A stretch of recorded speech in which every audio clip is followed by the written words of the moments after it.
welcome back to a brand new, hot off the press London Weekend show. And from that bit of film we just flashed at you, I expect you'll be able to guess what we're taking a look at this week. Since our last show in the summer, punk rock's really taken off, both in London and in New York. And although anyone thinks punk is that great a name for it, it seems to have stuck. Punk magazine comes out in New York, and Sniffing Glue is the punk paper here, despite its ill-advised title. So it has its own magazines, its own bands, its own devoted fans, and of course its own style of dress. Even the conventional music papers like Melody Maker and NME have written columns about the latest cult, and it's just popping up in the national press. But what's punk all about? We went to a gig by the Sex Pistols just off Leicester Square to see what a punk rock evening was like. We're so pretty, I'm so pretty.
Well, the first thing you notice is that punk rock fans look as devastating as their music sounds.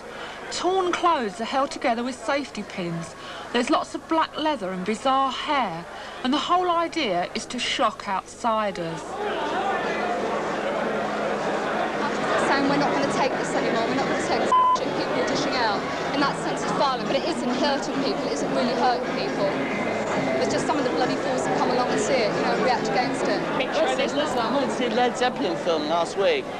I don't, you know, Peter Grant could beat me up, but I fell asleep 4 rows from the front. You don't yawn, you don't have to pay £5, and you're not one of 10,000 people. What's your dress made from? You know, you feel one of the crowd. What do you do? What do I do? Typing. You're not a mouse, you know, like Mike Oldfield fans, you know? It's a different ball game now. It's all over that. It's all over.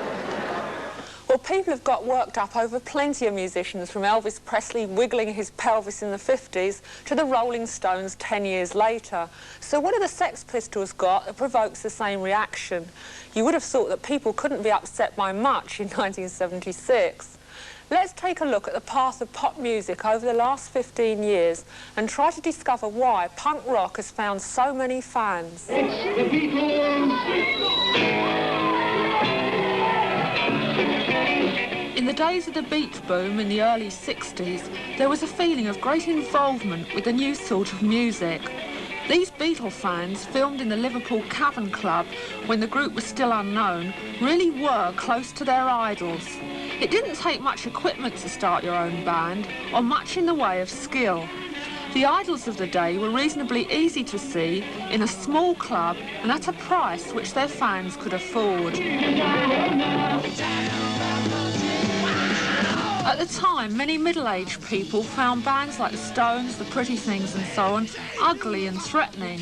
This helped the fans identify even more strongly with their music. And some groups like The Who came from the same background and were singing about the same world their audience lived in and understood.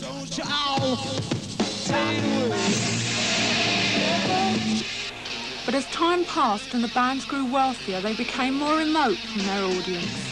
For many, this film is the closest they will get to a Led Zeppelin concert. Admission prices have gone up, and the music has become complicated and less accessible to would-be musicians. Hey, mama said the way you move will make you slap, gonna make you groove. In reaction to this increasing remoteness of musicians from their fans, pub rock circuits developed in the 70s, where anyone could buy a drink and see a band. And recently, a return to basic gutsy rock and roll has taken Dr. Feelgood out of the pubs and up to the top of the album charts. But the Feelgoods are probably the exception, because by and large, pub rock bands have never succeeded outside their pubs.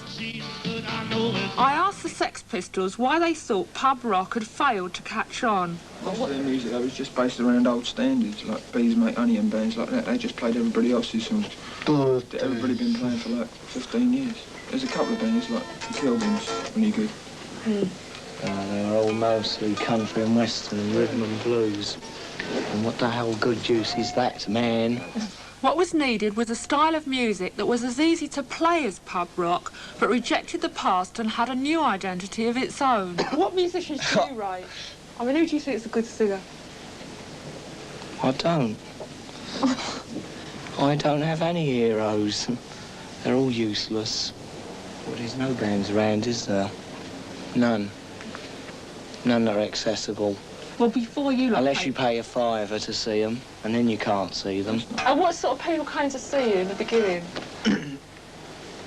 Well, no one knew us at the beginning. It was just whoever was there when we turned up. Because we used to turn up with our equipment and just like crash in and do the gigs. Nobody knew we was playing until we got there. We didn't even know, actually. Well, you reckon that was the only way to get a gig, was just to turn up first? And... Yeah, that's how we can get gigs. Fucking pushing. Come Still here. can't get them. No, I'm sure. How comes Come on, Johnny. No. What, when you stood up and started singing the first time, what happened? I mean... Go on, John, go on. It was wonderful. No, come on. People loved me. They threw flowers. Well, look, I saw you the 6th time, and people were quite shell-shocked. Well, then you know yourself, don't you? What sort of people come to see People at you? home, though, Johnny. I don't know, just bored people. Bored out their brains with hippies. What's this thing you got against hippies? They're complacent. You were just attacking Top of the Pops and the sort of bands that are on there. What, do you think they're relevant to the kids 16, 17? Of course they're not. Relevant to their mums and dads, but that's about all. What about bands like Rod Stewart? What about him? Mums and dads, yeah. He's all round, isn't he? All round entertainment. He's an old Things really started to move for the Sex Pistols when they were spotted by promoter Ron Watts, who gave them a booking at the 100 Club in Oxford Street. I saw them at High Wycombe, and it was interesting because they really managed to upset the crowd, or most of the crowd, and they had some of their followers with them who looked like people I'd never seen before in my life. What did they look like? Oh, amazing. They had this multicoloured hair, and they had clothes on which had been ripped to pieces and put back together with safety pins. And it was very bizarre. It's beyond anything that I'd seen. Beyond anything that had hit High Wycombe before? Yeah, probably since as well. And what happened when they played down here? Well, the first time they played, their audience turned out, the Bromley lot with the multicoloured hair again and what have you. And it was good. We hadn't seen anything like it, and so we thought, well, we'll give it a try again. And there weren't very many people come in at first, you know. The first sort of half dozen gigs were very average in support, you know. Any other band would have done as many people. But it's the actual followers that did it, you know, that turned the key. We've been there for 5 years or more just waiting for this to happen. And now it's happened. It's like it's only a punk way of dressing. It's just dressing exactly how you want to look and finding clothes that are original. Not like wearing everything that everyone else wears, you know, looking just a bit different. Have you tried to get band together? Yeah, I did the 100 Club, the punk festival. Susie and the Banshees. What did you sing? The Lord's Prayer via Twist and Shout, Knocking on Heaven's Door, and a bit of Deutschland, Deutschland, über alle. And what went down the best? All of it. It got boring in some parts, but it picked up. And who was backing you up? Sid Vicious on drums, Steve Spunker on bass, Marco on guitar, and me just doing the vocals. Are you a singer? Yeah. Had you sung before? Not on stage, no. Did you think that was important? No. You know, you can rehearse for 2 days in the garage and not having played before and go out and do a gig. You know, it was like that before, though, wasn't it? The skiffle was like that. The skiffle was very important in British music. That's where all the groups came from. How can you tell a good punk rock band from a bad one? Well, the audience judge that, I think. I mean, what do you think's produced punk rock? Why has it sort of sprung up? It had to. It was the only thing that could happen. I mean, it was the only thing that didn't come from the industry. It came from the kids themselves. Something had to come from the kids. You know, the industry had run out of ideas. That's why they had rock and roll revivals every other year. But what is it that the punk rock bands are saying that makes them a part and a reflection of their generation? We'll be back with the words of the musicians and their audiences, and, most important, more of the music itself after a break.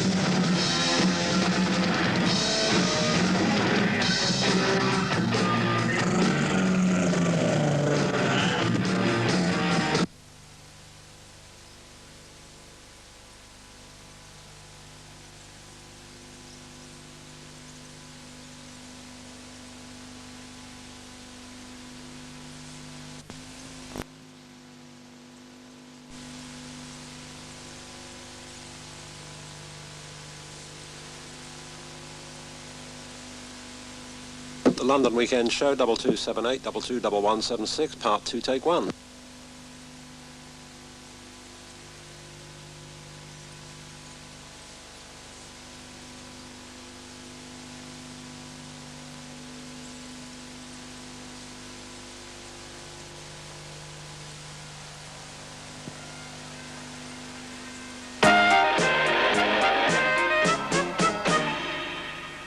Welcome back, punksters. In the first half, we saw how rock stars have become more and more distant from their audiences.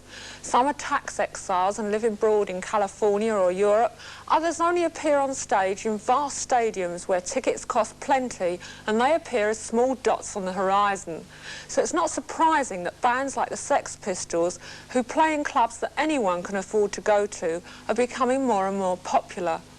There's also a new feeling that you don't have to be a special sort of person to pick up a guitar or stand in front of a mic and sing. In punk rock, anyone can have a go.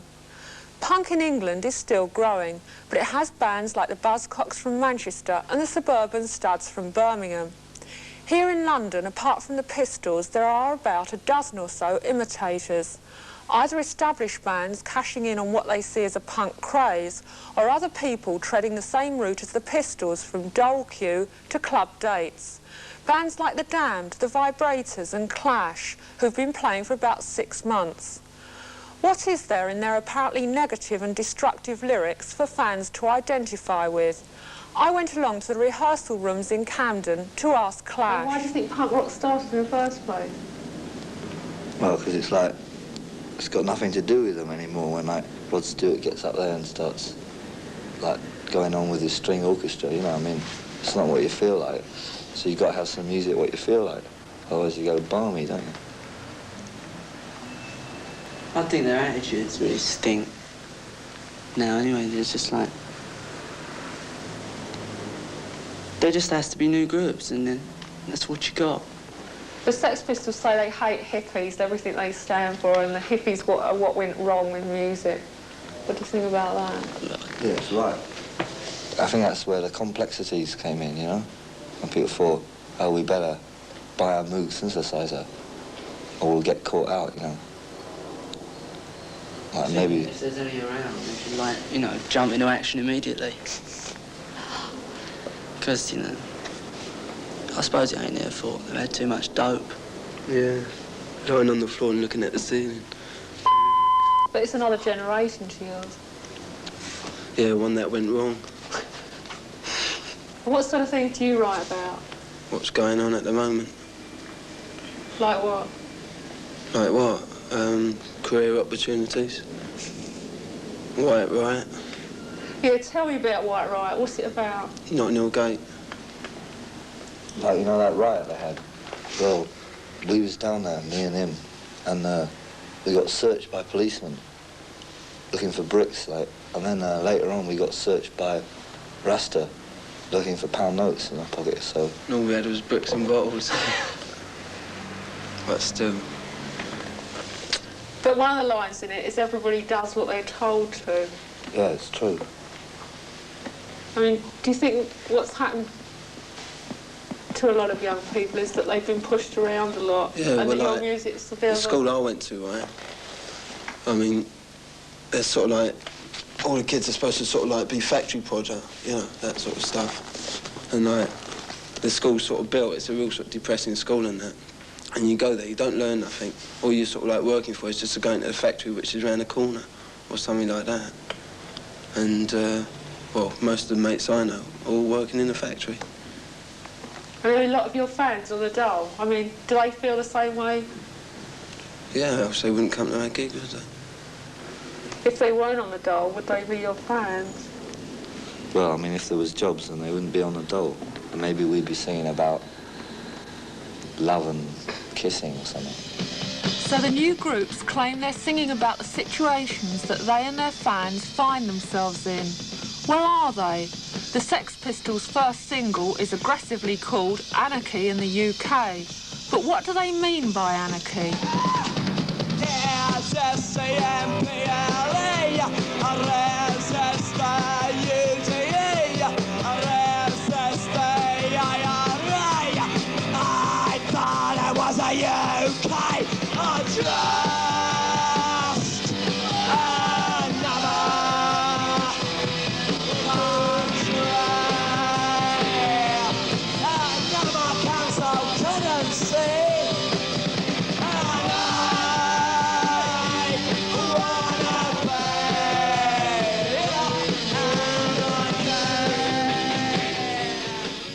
What do you mean? Do you mean you actually want to destroy them, or you want to... Wipe them out. He wants their autograph.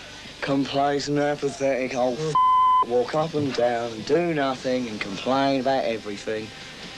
And watch Top of the Pops and send their boring little letters into Melody Maker week after week. That's what I want to get rid of. How do you want to get rid of it, though? Push them out. Destroy them, eh? Destroy them one way or another. Just replace them Not with violent. Get rid of them. But don't you get off on causing fights? Where you heard that from? Gosh, it's really Rubbish. No, we're nice. It's just the same as when it was before, when they had the Stones and the Who and they came along and they thought they were great because they destroyed everything that went before them. But now they can't take it because we're destroying everything that's gone before us. That's all it is. It's not violence, it's just excitement causes it most of the time, you know. When we're playing, people get excited and worked up. That's because people aren't even used to people standing up and jumping around. They just want them to sit down all the time. And as soon as anything other than that happens, they get really kind of shocked. Considered violent. Yeah, it's called. If someone stands up there and goes, yeah, it's... Go on, look, he's starting. Go on, get him out. The usual.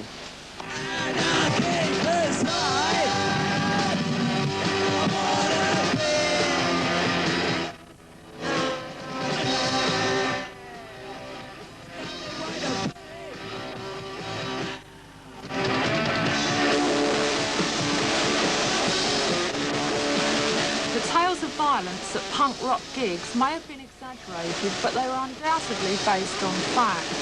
And they've led to a situation where some fans expect and even demand trouble. Ron Watts, who first introduced punk rock to London, now supports a ban on it. I asked him if he wasn't going to lose out by banning such a booming fashion. Yeah, that's true. But the club has a long-standing reputation, and there is a lunatic fringe that follows them that, you know, that are liable to be violent, and we can't have those people.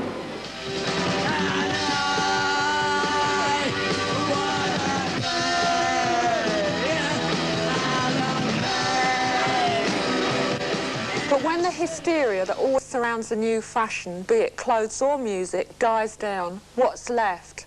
And is the much publicised violence at punk rock gigs really any worse than at other equivalent events?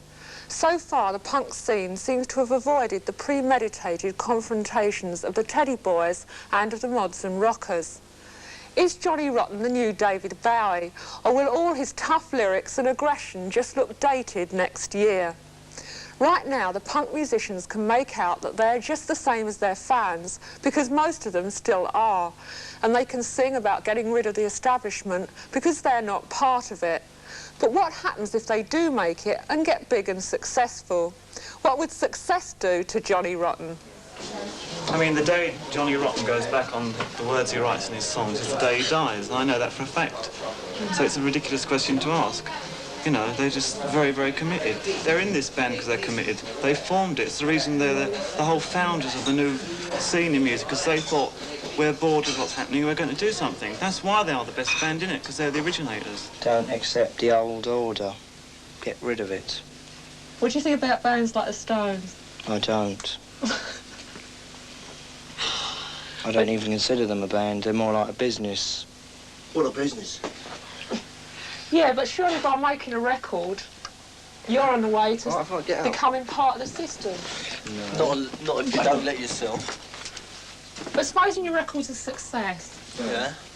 I mean, which there are big chance it will be. Oh, and yeah, okay, everyone. Supposing you make a lot of money, how are you going to be different from the Stones? I don't need a Rolls Royce. I don't need a house in the country. I don't need to live in the south of France.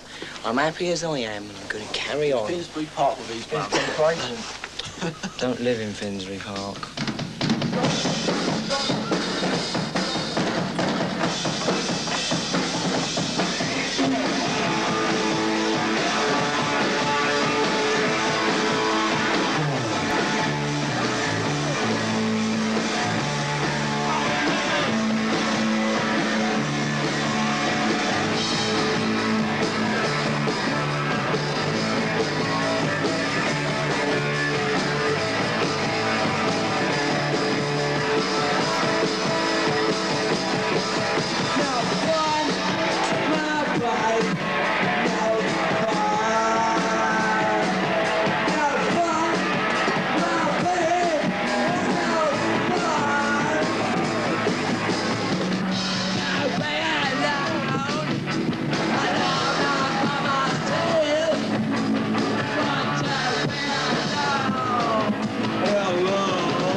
fun. No fun. No fun.